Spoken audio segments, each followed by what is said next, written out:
Kami pernah menginjil ke daerah Sanggapura. Sebagian teman kami naik sepeda, saya naik sepeda motor. Saudaraku, sampai di Simpang, rombongan kami bagi tiga. Tempat kami berhenti itu pohon beringin. Saudara, kami pun pergi dengan wanti-wanti jangan terlalu lama.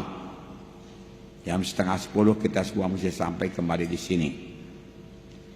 Saudara, saya pun berusaha dan saya lebih cepat selesai.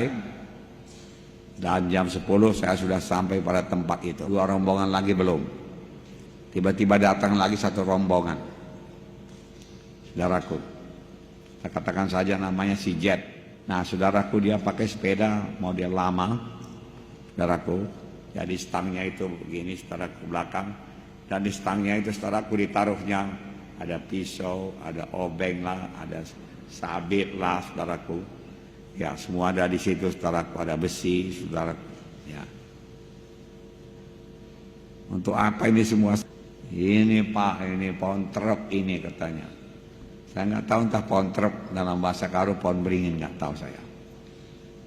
Ada penunggunya ini, dia katakan. Jadi mesti lengkap senjata kita. Oh ya, saya katakan. Udah pernah lihat, saya katakan. Belum Pak, dia katakan. Tapi orang bilang ada. Karena saya berjaga-jaga. Nah, satu pun senjata itu takkan ditakutinya, saya katakan. Ya, dia hanya takut kepada ada tertulis. Dia hanya takut kepada firman Tuhan yang diurapi Roh Kudus. Dia takut kepada nama Yesus. Dia takut kepada darah Yesus, saya katakan. Dan lebih lama saya jalan dari kampung ke kampung naik sepeda motor, belum pernah dia bisa mengganggu kami. Tidak bisa memang. Karena kami berangkat dalam nama Yesus, kami dibungkus dengan darah Yesus yang berkuasa. Ya, kami mengusir setan dalam nama Yesus. Penuh dengan Roh Kudus. Dia tidak bisa berbuat apa-apa. Haleluya. Saudara mengucapkan firman Tuhan sama sebagaimana Tuhan mengucapkan ada tertulis. Dia mesti mundur. Dia tidak tahan. Kemanapun saudara di dunia ini saudara miliki ada tertulis firman Tuhan, maka setan manapun di dunia ini tidak bisa menjamah saudara. Siang dan malam. Pada mulanya adalah firman. Firman itu bersama-sama dengan Allah. Firman itu Allah. Jadi bagi firman Tuhan tidak ada yang mustahil. Oleh sebab itu kayalah dengan firman Tuhan. Bagi saudara juga tidak ada yang mustahil. Karena firman itu Tuhan, dia tidak bisa tahan. Maka saudara harus kaya firman Tuhan. Ucapkan firman Tuhan. Lawan setan dengan mengucapkan firman Tuhan. Jangan pergi setan. Jangan begitu saja. Saya usir engkau. Ada tertulis setan. Aku punya kuasa atasmu. Aku bisa mengusir engkau dalam nama Yesus. Dan engkau mesti tunduk, pergi dalam nama Yesus. Saya anak Tuhan.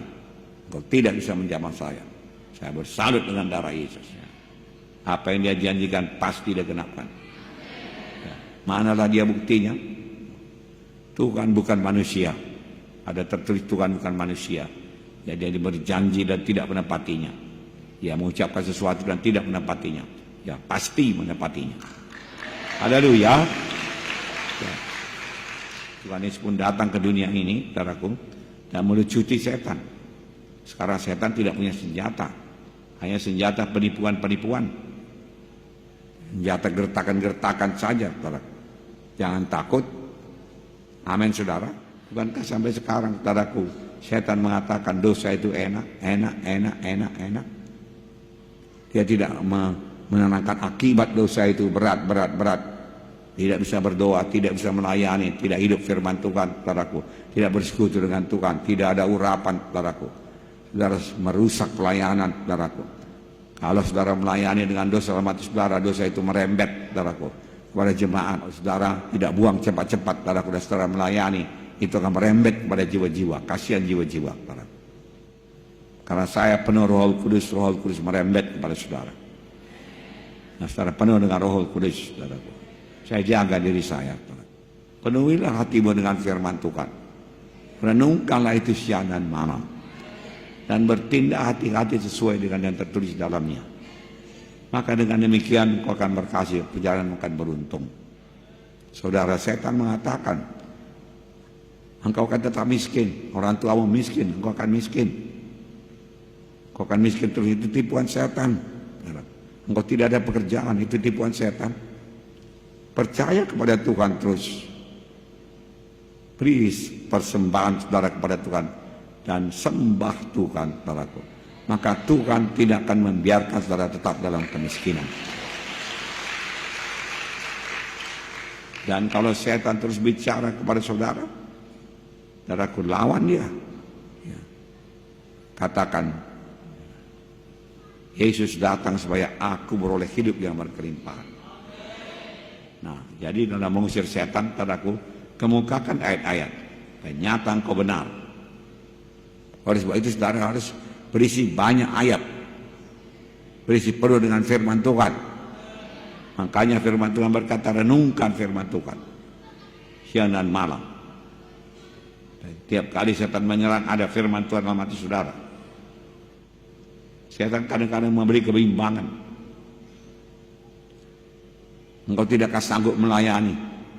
Engkau tidak layak. Lihatlah, hidupmu tidak menjadi contoh. Hidup rumah tanggamu tidak menjadi contoh. Bagaimana engkau bisa melayani? Saudaraku, kembali kepada kebenaran, bertobat dengan sungguh-sungguh, saudaraku. Ya, walaupun masih ada, saudaraku, akibat-akibat daripada hidup lama dalam hidup saudara, dalam rumah tangga saudara, saudaraku, semua itu akan hilang. Tuhan tidak menahan kebaikan daripada orang yang hidup tidak bercelah. Nah, pilihlah hidup tidak bercelah. Karena kebaikan Tuhan akan menjadi milik saudara. Mengapa mesti hidup bercelah? Mengapa mesti bohong? Mengapa tidak jujur? Biasakan memberi. Biasakan memberi. Biasakan memberi. Ya. Apa saudara tabur akar saudara tuai. Kalau saudara tabur sukacita dari milik saudara.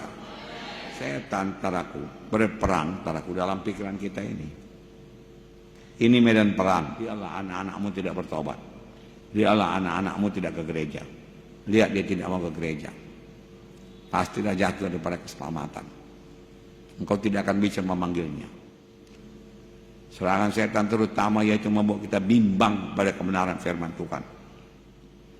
Benar kau dia bila Yesus engkau akan sembuh? Saudaraku, ini semua tipu daya setan. Saudara, setan akan bisa memutarbalikkan firman Tuhan kepada saudara. Saudara menjadi bimbang terhadap firman Tuhan. Oleh sebab itu jangan tinggalkan kebaktian bersama seperti ini, di mana saudara boleh pengertian baru daripada Tuhan. Ya. Kita sudah dipilih Tuhan. Kita tidak sama dengan orang dunia ini. Kita memang masih hidup dalam dunia ini, tapi selama hidup di dunia ini kita harus hidup dalam kekudusan. Yang meninggalkan segala dosa, tidak terlibat dalam kuasa-kuasa kegelapan, tidak terlibat dalam penyembahan berhala, tidak terlibat. Supaya kuasa Tuhan tetap menyertai saudara, firman Tuhan tetap hidup dalam hati saudara, dan tiap kali setan datang, saudara bisa menangkisnya. Saudaraku, dengan berkata ada tersurat. Oleh sebab itu baca firman Tuhan, renungkan firman Tuhan. Tidak sulit dimengerti. Biasakan mengucapkan firman Tuhan. Biasakan hidup dalam firman Tuhan. Mana itu ucapan Tuhan? Bangsa Israel harus mengambilnya tiap-tiap hari. Makan mana tiap-tiap hari. Maka saudara juga harus mengambil mana tiap-tiap hari, firman Tuhan tiap-tiap hari pada zaman sekarang ini. Dan makan firman Tuhan itu tiap-tiap hari. Taruh dalam hati saudara, jangan kosong daripada firman Tuhan. Amin. Walau dunia tidak melakukannya lagi, saudara harus melaksanakannya. Karena tujuan dunia lain daripada tujuan saudara. Tujuan dunia kebanyakan untuk kaya raya, termasuk ternama. Tapi tujuan saudara adalah hidup yang kekal. Kalaupun ada uang saudara di bank, deposito atau apa, atau di rumah, saudara kumpulkan segepok uang, Saudaraku, tidak jaminan. Tuhan Yesus yang menjadi jaminan. Firman Tuhan jaminan, iman jaminan. Bersekutu dengan Tuhan jaminan. Intim dengan Tuhan itu jaminan. Sumber kita satu-satunya adalah Tuhan Yesus. Untuk hidup badani Tuhan Yesus. Untuk hidup rohani Tuhan Yesus. Haleluya, saudaraku. Jatuh cintalah kepada firman Tuhan. Kembalilah kepada Alkitab saudara. Dan janji Tuhan yang saudara pegang itu genap bagi saudara. Itu akan mengobatkan seluruh nasib saudara.